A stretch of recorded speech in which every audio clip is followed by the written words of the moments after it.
Paki-subscribe po kami, suportahan niyo po kami. At para po makatulong tayo sa ibang tao, pagpalain po tayo ng Diyos, ingatan po kayo. Kapatid, ang ating pag-aaralan, ang ating tagumpay ay nanggagaling sa Diyos. Episode chapter 6 verse 12.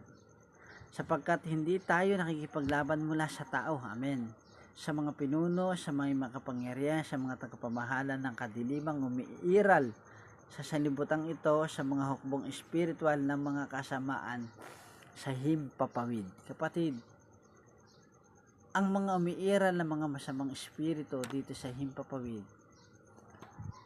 ang nakikipagbaka po ay walang iba kundi tayo na mga anak ng Diyos, at ang tagumpay ay nanggagaling sa Diyos. Kapatid, ang pakikipagbaka dito ay pakikipagbaka ng Panginoon. Huwag kang manahan sa iyong sarili. Hayaan mo na i-consider mo sa Panginoon ang iyong sitwasyon.